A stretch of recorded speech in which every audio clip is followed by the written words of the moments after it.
Olá pessoal, a paz do Senhor. Estamos iniciando mais uma lição, a lição de número 5, a lição de jovens. Neste momento estaremos falando sobre as falsas doutrinas, né? Estaremos aprendendo como identificá-las e combatê-las. Você que está chegando agora no canal, quero estar convidando você a estar se inscrevendo para estar nos ajudando. Se você gostar do vídeo, também está compartilhando com quem você conheça. Dê o seu like, principalmente você que é inscrito, quando estiver assistindo ali, dê um joinha para estar nos ajudando, não custa nada, né? E vai nos ajudar muito. Também ativando o sininho para receber as notificações. E se tiver alguma dúvida, poderá estar também falando conosco nos comentários, né? A partir de agora estaremos estudando então esse assunto tão importante que são as falsas doutrinas. O texto principal diz: nós somos de Deus, aquele que conhece a Deus ouve-nos, aquele que não é de Deus não nos ouve. Nisto conhecemos nós o Espírito da verdade e o Espírito do erro. 1 João capítulo 4, versículo 6. Então ele fala: nós somos de Deus e aqueles que é de Deus nos ouvem. Quem não é de Deus não vai nos ouvir, né? Então é interessante essa premissa aí da nossa lição, esse início aí, João falando sobre, primeiro, a ser de Deus. Para você falar a doutrina, você precisa seguir essa doutrina. Então, ele fala: nós somos de Deus e quem é de Deus vai nos ouvir. Na atualidade, encontramos muitas ideologias e falsas doutrinas. Por isso, precisamos conhecer a palavra de Deus para não ser enganados por elas. É importante ressaltar que, quando se fala de falsas doutrinas, na maioria das vezes, essas falsas doutrinas estão dentro da igreja. Porque no mundo não existe uma doutrina, né? O mundo é anarquista, cada qual segue o seu jeito de pensar. Então, por isso que ele fala: se você é de Deus, você vai ouvir quem é de Deus dentro da igreja. E tem gente dentro da igreja que não é de Deus, por isso nasce as heresias, né? Então, nós precisamos ter cuidado, porque as heresias nascem de uma falsa interpretação, de um texto isolado, né? Uma maneira de você estar lendo a Bíblia por conveniência, tentando adaptar a Bíblia ao seu pecado, adaptar a Bíblia ao seu modo de vivente. E aí ali muitas vezes a pessoa termina criando certas doutrinas para facilitar o acesso à igreja sem renúncia, o acesso à igreja sem ter que renunciar ao seu pecado. Venha do jeito que está e continue do jeito que está, porque Deus é amor, Deus é misericordioso, ninguém pode julgar ninguém, mas não é nós que julgamos, é a palavra de Deus é quem julga. Então é importante nós termos isso em mente. Introdução. Esta lição tem como objetivo ressaltar que não podemos nos deixar enganar pela sutileza das falsas doutrinas. O apóstolo Paulo chama essa de doutrina de demônios, identificando o espírito do anticristo que atua por trás dessas falsas doutrinas. Então, o apóstolo Paulo chama de doutrina de demônio. Por quê? Porque o intuito de Satanás é sempre tirar a pessoa da presença de Deus através da própria doutrina. Mas como ele faz isso? Ele faz isso tentando reinterpretar ou esconder a verdade inserida em um texto bíblico, por exemplo, para que a pessoa não tenha conhecimento e até às vezes vai chegar ao ponto de achar que está enganado, que estava enganado o tempo todo, que agora que achou a verdade. Então o diabo trabalha desta maneira. Eu gosto de citar quando ele vai tentar Eva. Olha, não é assim que Deus disse: não comerá de toda a árvore do jardim? Eva conhecia a palavra, assim, não. Ele falou: pode comer de todas, menos que dá conhecimento, porque esse dia que eu comer eu vou morrer. O que ele faz? Não é que você vai morrer. Ou seja, ele negou uma verdade, falando outra, né? Não é que você vai morrer, é porque você vai conhecer o bem e o mal. Ele falou a verdade. Ele não falou mentira nesse aspecto. Mas o morrer, ele ocultou. Então, ele vai fazer dessa maneira. Não é que você vai morrer, é porque você vai conhecer o bem e o mal. Morrer vai sim, porque Deus falava de uma morte física. Talvez Eva entendesse ali que fosse uma morte. Deus falava da morte espiritual. Talvez Eva entendesse da morte física. E realmente, no momento que ela tocou no fruto, ela não morreu. Ela viveu muitos anos ali com Adão, mas Deus estava falando da morte espiritual. E Satanás, ele incutiu, né? Na verdade, ele escondeu essa verdade para falar a sua verdade, que é nociva, né? Porque era, na verdade, uma reinterpretação do que Deus falou no Éden. Então é assim que ele trabalha. A palavra significa ensino, né? Cuja forma verbal no latim é docere, né? Ensinar, podendo indicar algum ensino específico. As palavras gregas são didascalia e didaquê, né, essas duas palavras aparecem juntas 48 vezes no Novo Testamento. É um meio de levar alguém a entender o que é pregado. Então nós temos aqui, Didaquê, inclusive surgiu na igreja primitiva, né, um livro apócrifo, né, chamado Didaquê, que significa a doutrina dos 12 apóstolos. E este livro, a igreja, ele corria na igreja primitiva na época, e eles seguiam ali a doutrina, né, e era chamado o Catecismo dos Primeiros Cristãos. Então, a princípio, Didaquê era só um comentário dos apóstolos, depois ele virou um livro, né, hoje tem esse livro apócrifo, onde tem ali a doutrina dos apóstolos. Então, de onde vem a palavra didaquê, ou didascalia, vem a palavra didática, né? Quando você fala didático, é didascalia, é de onde vem ensino. E didaquê, né, também tem o mesmo sentido no grego. E aparece pelo menos 48 vezes no Novo Testamento, as duas juntas, né, assim, alternada. Então, ensinar é exatamente eu levar alguém a entender o que está sendo dito. É uma forma de disciplinar a pessoa através do ensino. Aí nós temos aqui a doutrina de demônio, que nós falamos agora há pouco, né? Como que é a doutrina de demônio? A doutrina de demônio, o que são? Doutrina de demônio, segundo o apóstolo Paulo, é tudo aquilo que se opõe a Deus, né? Nós falamos lá em relação ao anticristo. Ou seja, interpretações que levam o homem a afastar de Deus. Muitas vezes forçam o texto para adaptar às suas concupiscências. É apostatar da doutrina ortodoxa. Ou seja, o que é uma falsa doutrina? Na verdade, se afastar de Deus não é no sentido de abandonar a igreja. Esse é o maior problema que nós temos hoje, que a pessoa não sai da igreja. Ele fica na igreja com a doutrina falsa. Ou seja, ele está dentro da igreja, mas não está na presença de Deus. Ele está afastado de Deus no mundo espiritual, mesmo congregando dentro de uma igreja. Então, Paulo fala que são toda doutrina que afasta Deus, que coloca outra coisa no centro, que não é Deus. Ele termina, essa doutrina é uma doutrina do demônio, é uma doutrina do anticristo, que nega que Cristo veio em carne. Né? E muitas vezes você vai ver dentro de igreja pessoas que estão ali servindo uma doutrina errada, né? E está achando que está servindo a Deus. Está dentro de uma igreja, mas não faz parte da igreja. Então, por isso, Paulo chama esses homens que fazem isso, são verdadeiros doutrinadores inspirados por Satanás para negar a veracidade das Escrituras. É como eu citei o caso de Adão, né, e Eva lá no jardim, que Satanás ele não falou totalmente que Deus estava errado, Deus estava mentindo, ele só falou assim, não, Deus só omitiu uma parte que você não vai morrer.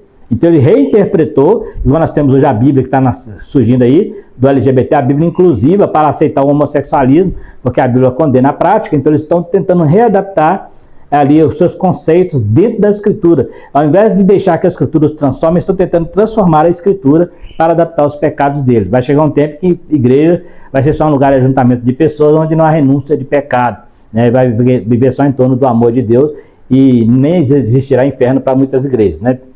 Vamos mais um pouquinho aqui então. Doutrina de demônios e suas produções. Ela produz o oposto do que a Bíblia diz. Ela leva o homem a se afastar da veracidade da Escritura, colocando em xeque a inspiração do texto sagrado. Então o que acontece? Existe hoje, por exemplo, na internet, muitas pessoas, principalmente a teologia liberal, né, a contemporânea, que tem tentado, tem investigado alguns textos bíblicos e cientificamente não concordando que aquilo que aconteceu era fato, negando o poder de Deus, né, negando que Deus fez aquilo de verdade. Por exemplo, em relação ao dilúvio, né, alguns chegam a dizer que é uma lenda, que isso não existiu. O caso de Jonas ser engolido pelo peixe, ficar 3 dias, cientificamente era impossível ele estar naquele ventre do peixe ali e estar vivo, porque o suco gástrico poderia destruí-lo, mas eles esquecem que é Deus que estava no controle. Mas aí eles tentam pegar o que é espiritual e tentar explicar cientificamente. Esse é o maior problema hoje das doutrinas, porque tentar explicar o espiritual cientificamente é impossível. Não dá para pegar Deus e colocar no laboratório.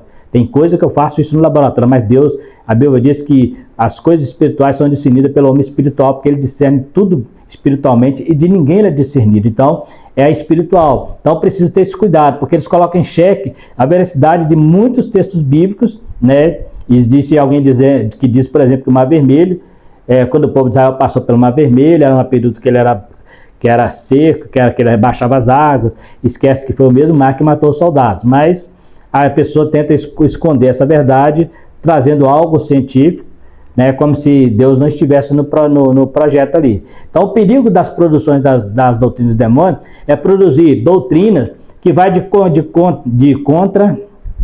ao contrário de doutrinas fundamentais, doutrinas ortodoxas, doutrinas milenares, né? Hoje a pessoa, né, você vai na internet, você vê muitos pastores falar, a Bíblia está ultrapassada, a Bíblia está obsoleta, a Bíblia foi escrita 2000 anos atrás, então precisamos, né, ter uma nova reinterpretação, precisamos rever algumas coisas que são pregadas. Eles esquecem que a Bíblia é a mente de Deus, e Deus não pega nada foi pego para Deus de surpresa, Deus não foi surpreendido pelo futuro, ele conhece o futuro. Então, quando a Bíblia foi escrita, ele sabia que hoje, por exemplo, nós estaríamos usando a internet, estaríamos usando a mídia. Isso para Deus não é novo para nós, para ele não, novo para quem viveu há 100 anos atrás.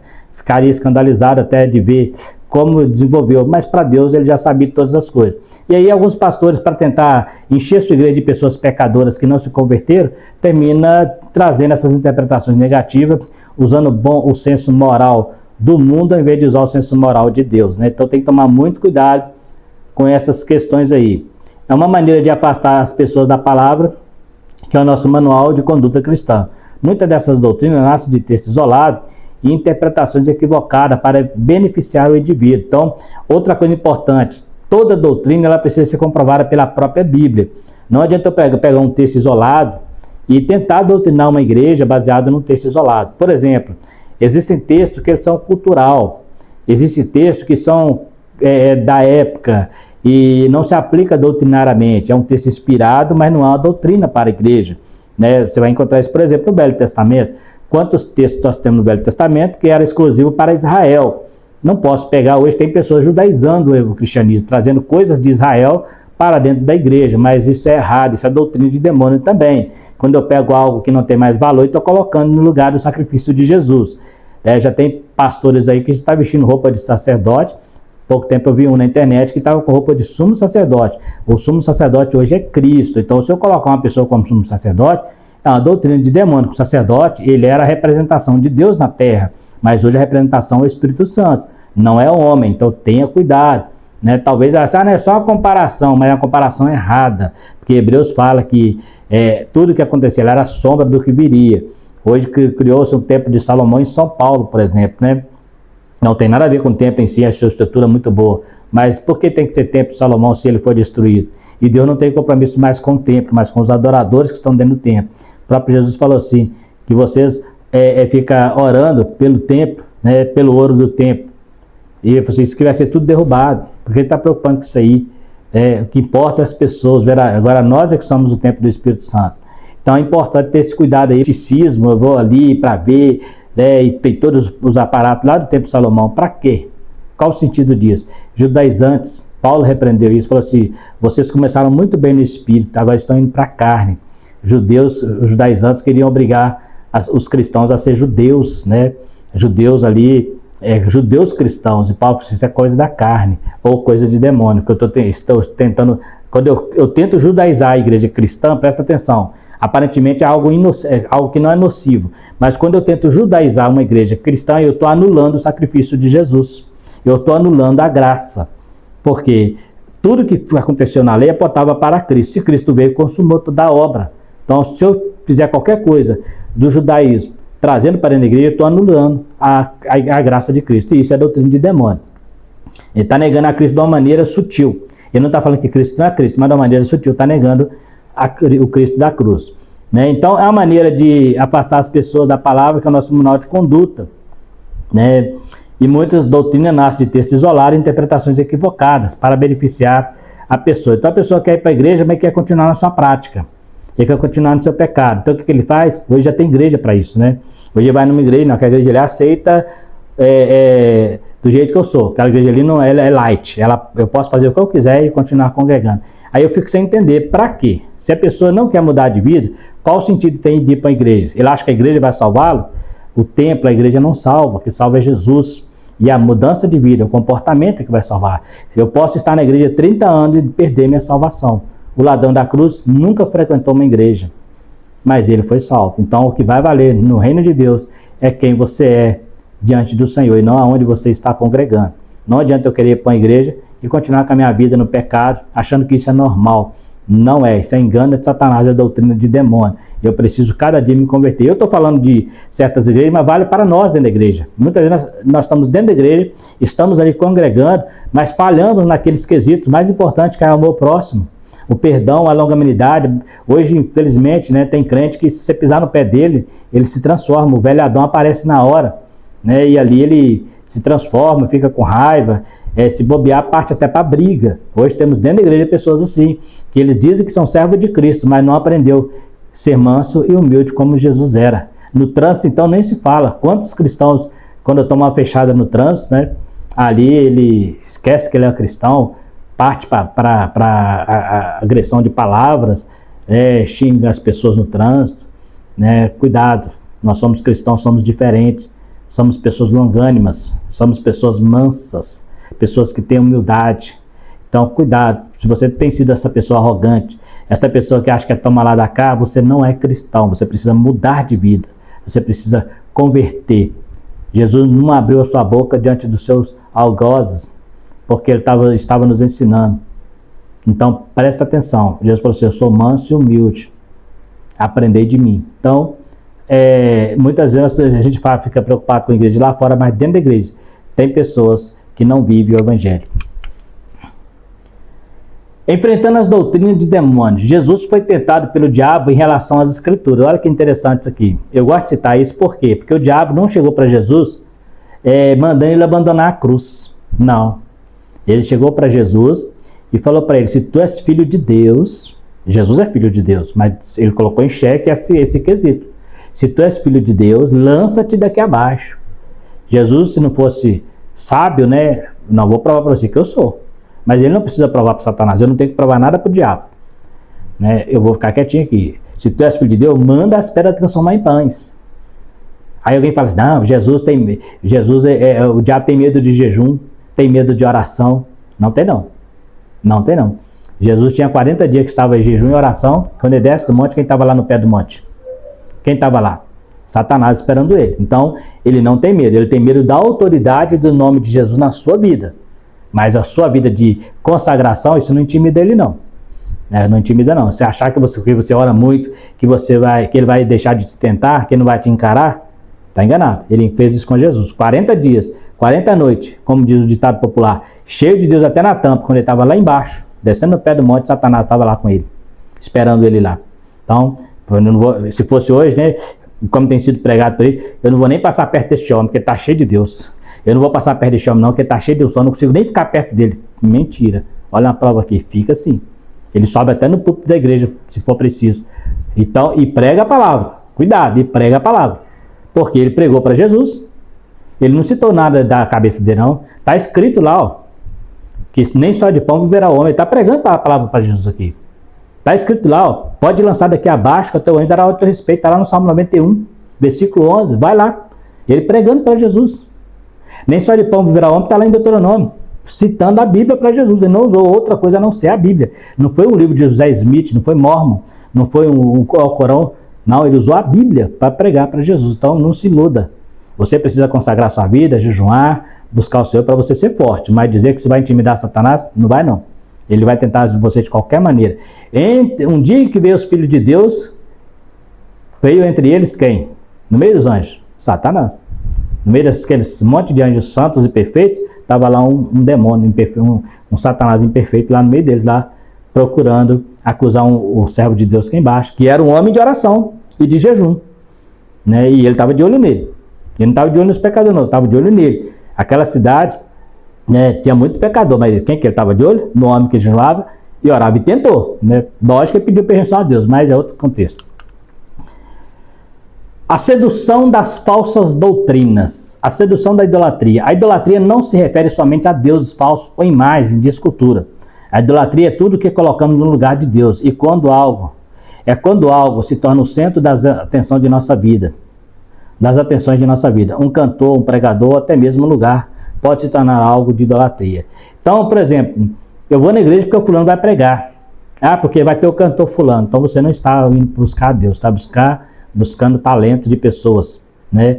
E tem gente que termina fazendo isso também, se autoproclamando, O homem de Deus, como se você não fosse homem de Deus. O homem de Deus estará lá. Não, todos que estão lá são homens de Deus. Todos que estão no púlpito são homens de Deus. Não existe o homem de Deus, são os homens de Deus. Mas tem igreja que faz proclamar. Está lá que o grande homem de Deus, né? Grande não, grande é só um, que é Deus. Então a gente precisa ter esse cuidado para não ficar enaltecendo pessoas que não merecem ser enaltecido. Deus não divide a sua glória com ninguém. Existem pessoas que, dependendo de quem está pregando na igreja, ele nem vai na igreja, ele não vai no culto. Ah, não, fulano está pregando. Deus tem compromisso com a palavra, não com o pregador. E tem pregador também que se acha dono da verdade, né? Se sobe no púlpito e acha que vai fazer um reboliço ali, se é um pingo de humildade, né?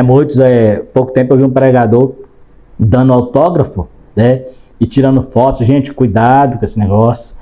Pregador, cantor, nós somos cristãos. Esse negócio de autógrafo, esse negócio de tirar foto com pregador, isso é coisa do mundo, né? Aquilo não é popstar, não. Eles são servos de Deus. E se ele aceita, ele está deixando de exercer seu papel também. Ah, vou tirar foto aqui com o pregador fulano e tal, vou colocar lá, eu estive lá com... Gente, isso é coisa do mundo, isso é coisa da carne, né? Cuidado. Para você jovem, está vindo aí o Graça Brasil, vai ter pregador famoso lá, cantor. Eu não estou dizendo que você não pode tirar uma foto com eles, não. Tudo bem, você quer tirar uma foto, beleza. Mas cuidado para você não estar tirando a foto, colocando ele como uma pessoa importante, sabe? Porque ele não é mais importante do que você. Ele não é mais importante do que você. Ele tem a mesma unção que você tem. O fato dele estar pregando, Deus deu para ele um dom, mas o dom é de Deus. Então, cuidado. Ah, vou tirar foto com a cantora, vou postar na minha rede social, mostrar. Se você quer mostrar que estava lá, beleza. Está lá no Graça Brasil, um bom trabalho, excepcional trabalho. Mas cuidado com a idolatria. Porque lá tem muita gente que idolatra pregador, idolatra cantor. E detalhe, eles não vão ali de graça também não. Então são pessoas que muitas vezes estão cobrando para ir ali e chega lá, vocês ainda quer idolatrar ele ainda. No mundo você pede autógrafo. Pedir autógrafo de cantor, de pregador? Qual o sentido disso? Para colocar na sua agenda? Misericórdia, isso é idolatria. Acabei de falar aqui, ó. Tem gente que idolatra cantores e pregadores. E temos vivido isso. Não adianta você dizer que não é verdade. Temos vivido isso. Temos pessoas que estão idolatrando cantores e pregadores. Né? E isso é pecado. Deus não divide a sua glória com ninguém. Se o cantor canta bonito, tem que cantar para Deus. Se o pregador prega bonito, tem que pregar para a igreja e para as pessoas aceitar a Cristo. Não para mostrar que tem uma boa retórica. Não. Isso aí tem que tomar cuidado. Né? Então é muito perigoso. E tem pregador que se acha mesmo cara. Né? Ele chega no púlpito se achando. E ainda quer se comparar com grandes pregadores do passado. Jonas Edwards, John Wesley, né? Charles Spurgeon. Esses homens não pregavam dentro de igreja, esses homens pregavam no meio do povão. Né? John Wesley ia pregar nas fazendas, lá no meio das cavarias, né? Aquele lugar que a igreja nem queria ir, lá que John Wesley ia. Ele pregava nas igrejas também, mas suas maiores pregações foram feitas no meio do povão. Charles Spurgeon, suas maiores pregações foram feitas na praça. Não foi dentro de uma igreja. E era para pecadores, não era nem para crente. Né? Não estou dizendo que não pode pregar para crente, mas cuidado com esse tipo de gente que se dizem, são famosinhos, né? São os famosinhos. A internet está cheia deles. Até um pouco de jeito tem um pregador, né, um pastor famoso aí, oferecendo as suas pregações e falando assim, não, eu estou fazendo uma promoção. Misericórdia, eu achei que eu não ia viver para ouvir isso. Estou fazendo uma promoção para pregar na sua igreja. Se eu estiver dirigindo uma igreja, um homem desse não passa nem perto. Eu prefiro convidar aquele irmãozinho simples que talvez não sabe nem falar direito, mas é cheio de Deus, do que esses camaradas que ficam vendendo pregação aí, cobrando fortunas, inclusive, para pregar uma hora, né? Fortunas, cobra 4, 20 mil reais, né? Talvez você fale assim, Marcelo, isso não é assunto de falar, se eu falo porque é a verdade. Tem pregadores cobrando 20 mil reais para pregar na sua igreja. Me mostra no Brasil ou no mundo uma profissão que a pessoa ganha 20 mil reais em uma hora. Ainda acha que é pechinche, não, estou fazendo promoção do capeta, né? Isso é pro capeta, que para Deus não quer nem saber desse bando de mercenários que estão pregando aí, vendendo. E eu estou falando não é de gente lá fora não, estou falando no meio de nós. Tem gente aí que já começou a caminhar pelo caminho da pregação, já está pensando em viver do evangelho pregando itinerante, né? Isso é perigoso, isso nem existia no passado. Os pregadores do passado, a preocupação deles era pregar para a população, não era ficar pregando de igreja não. Era pregar para a população. Então eles queriam ganhar almas. E esses pregadores de igreja, a maioria deles não ganham, porque só prega para crente. Então, assim, hoje em dia nem batismo com o Espírito Santo está tendo mais. Hoje você paga um salário, um cachê bom para o pastor vem, prega, não tem batismo, não tem cura, não acontece nada, simplesmente barulho. Então, cuidado. Me desculpa a franqueza, mas é o que eu penso, né? Então está aí, tem gente que idolatra essas pessoas. Graças a Deus eu me converti disso há muitos anos.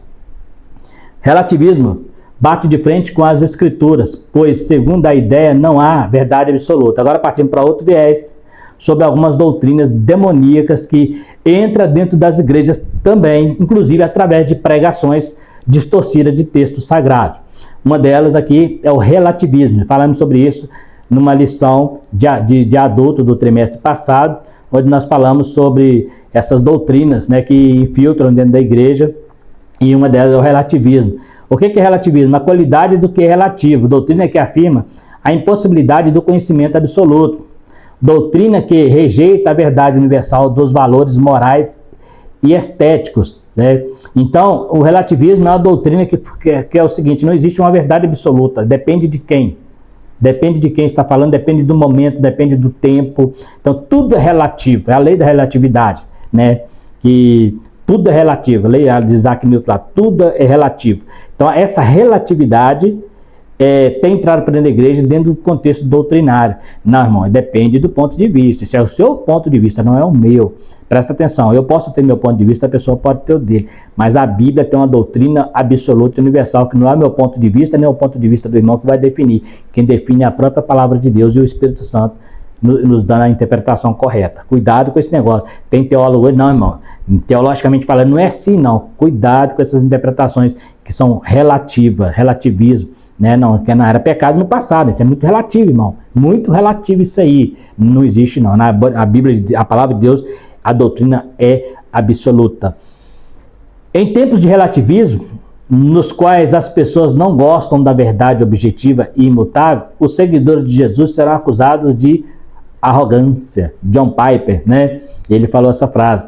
Em meio ao relativismo, as pessoas que não gostam da verdade vão nos chamar de arrogantes. E não é o que tem acontecido aí? Falando que nós não temos amor, que nós não amamos o próximo, que nós não aceitamos as pessoas, que a igreja é exclusiva, né? E eles querem que seja uma igreja inclusiva, que nós somos arrogantes, que nós somos vaidosos. É o que tem pregado, porque eles não aceitam a verdade. E por não aceitar a verdade, então o que eles fazem? Eles não têm como combater, termina acusando, né? Pouco tempo eu vi um pastor falando sobre discurso de ódio em relação aos cristãos pregar contra o movimento LGBT. Mas do jeito que ele falava de um pastor, ele tinha muito mais ódio na fala dele do que em nós. É só assistir o vídeo, está lá na internet. Ele estava como eu, um pastor de uma igreja que defende esse movimento, não tem nada contra as pessoas, mas o movimento sim, né? A prática sim, as pessoas são salvas do amor de Cristo, elas precisam de Jesus, precisam mudar de vida, mas ele fala que é um discurso de ódio, mas do jeito que ele fala, ele está mostrando o tanto de ódio que ele tem pelos pastores. Então, ele está fazendo um discurso de ódio, falando que nós fazemos discurso de ódio. E a igreja do Senhor, ela prega a verdade. E a verdade, muitas vezes, ela dói. Até em nós que já somos cristãos, né, ela dói, mas ela produz aquilo que apraz a Deus. A verdade, ela precisa ser dita. Muitos que estão nas prisões hoje é porque o pai deixou de falar a verdade. Né? Os pais deixou de falar a verdade, foi parar na cadeia, porque foi protelando a verdade. A verdade não pode ser protelada, ela tem que ser dita no momento certo, na hora certa, para que a pessoa possa entender. E um dia chegar lá na frente e não ter que ouvir aquela famosa frase, bem que eu te avisei. Né? Então, muitas vezes nós somos chamados de arrogantes por pregar a verdade que eles não querem, porque eles querem algo relativo. A sedução do hedonismo. Hedonismo é um estilo de vida deletório, a busca incessante pelo prazer destrói a família, conduz à cegueira espiritual, corrói a conduta moral e avilta o ser e o afasta de Deus. Então, o hedonismo é outra doutrina muito perigosa que tem surgido, que é o culto ao prazer, né? A diversão. A pessoa coloca a diversão acima das coisas espirituais e acha que podem fazer qualquer coisa, que nada é pecado, que o mundo foi feito para se divertir. É a doutrina que tem surgido, né, inclusive dentro de algumas igrejas. As igrejas têm mais preocupado hoje com lazer, né, do que com a espiritualidade. Não está dizendo que você não precisa, que você não pode se divertir. O que está dizendo aqui, o hedonismo, fala que a única coisa que você tem que fazer nessa vida é divertir. Aí dá um contraste entre a família. Por quê? Porque afasta conduta moral, né? A pessoa começa a fazer coisas achando que tudo é normal, né? Nada é pecado. É uma doutrina meio que gnóstica, onde o corpo não tem tanto valor, então você pode fazer dele o que você quiser. E aí o hedonismo, então ele leva a pessoa a ter prazer, a busca incessante pelo prazer. E automaticamente essas pessoas que buscam esse tipo de coisa jamais vão buscar coisas espirituais, porque a coisa espiritual ela traz uma renúncia. Então é coisas voltadas para a carne, e tudo que for para a carne temos que tomar cuidado. Nós vivemos na carne, mas temos um espírito e uma alma que prestará contas a Deus. Então o hedonismo ele termina tirando de você essa visão de que você tem um ser espiritual, que você também é um ser espiritual e que precisa adorar a Deus. Em momentos de lazer você vai estar curtindo a sua família, a sua diversão na sua vida, mas você tem aquele momento de devoção ao Senhor, que você precisa estar prestando adoração ao Senhor. O hedonismo tira essa parte espiritual. Busca desenfreada pelo prazer, muitas vezes sem compromisso com a ética moral. É uma afronta à doutrina ortodoxa. Por quê? Porque a Bíblia até orienta você a buscar viver a sua vida com intensidade, mas essa intensidade não pode sufocar a sua vida espiritual. Ela não pode sufocar a sua vida com Deus. Então tem que tomar muito cuidado com isso aí. Não se deixar enganar pelas falsas doutrinas. As falsas doutrinas já era algo que dava trabalho na igreja primitiva. Paulo falou que já tinha alertado dos falsos obreiros na sua partida, né? Ele fala sobre isso. Na minha partida vai levantar falsos pastores que não pouparão rebanho. Depois ele ensina Timóteo também sobre amontoar comichões no ouvido para não ouvir a sã doutrina e levar palavras, né? Começar a pregar doutrina que fosse de acordo com as suas concupiscências carnais. Então é muito perigoso. Isso tem acontecido em muitas igrejas. Eles estão tentando reinterpretar a Bíblia, tentando montar doutrinas para concordar com o pecado. Ao invés de adaptar-se à Bíblia, estão tentando adaptar a Bíblia às suas práticas pecaminosas. Então, muito perigoso, tem que tomar cuidado com isso, né? Até mesmo nós temos risco de algum momento pregar alguma doutrina e na nossa ignorância, forçar o texto. Então, precisa ter uma boa hermenêutica, uma boa exegese bíblica, para entender o que o texto realmente diz e qual é a mensagem de Deus que está incutida ali para os nossos corações. Então, temos que tomar muito cuidado, porque Paulo já orientava que os falsos doutrinadores apareceriam. No período dele já existia alguém que já tentava, inclusive, desacreditar o seu apostolado, né? Nós temos aqui desmascarando o engano doutrinário. Eu coloquei aqui 3 tipos de doutrinas que existem hoje. A lição fala de 2, da doutrina de Deus e a dos homens, dos demônios, mas eu coloquei intermediário, que é dos homens. Por quê?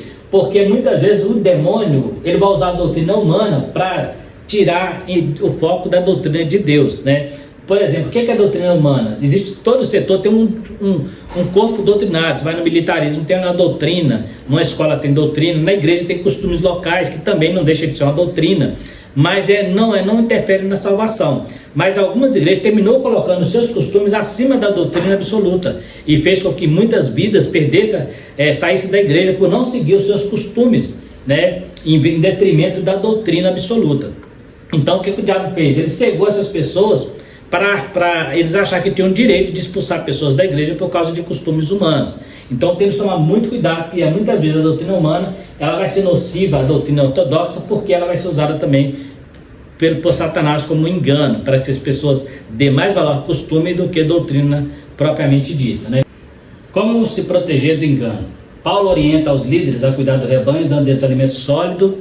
Ele orienta também aos irmãos ter maturidade cristã, né, crescer no conhecimento, e também orientando a não falsificar a palavra de Deus. É o que ele ensina para Timóteo, quando ele fala para manejar bem a palavra, para não tomar cuidado de ensinar heresia, e depois ele tem que recorrer atrás para corrigir essa heresia, né? Ou seja, quando ele fala sobre maturidade, para que nós possamos aprender também a estudar, fazer como os bereanos, conferir se o que está sendo dito é verdade, porque todos nós, como pregadores, somos sujeitos a falhas e precisamos então estar atentos para não engolir qualquer coisa que vem também aos nossos ouvidos, né? Então, a nossa conclusão: as falsas doutrinas são uma realidade, né? Nós sabemos disso. Deus sempre alertou o seu povo sobre os falsos ensinadores que haveria de aparecer no meio da igreja, né? E na verdade no meio do povo de Deus. Lá fora não, porque lá fora o pessoal não tem doutrina cristã. Nós estamos falando de falsos ensinadores dentro da igreja.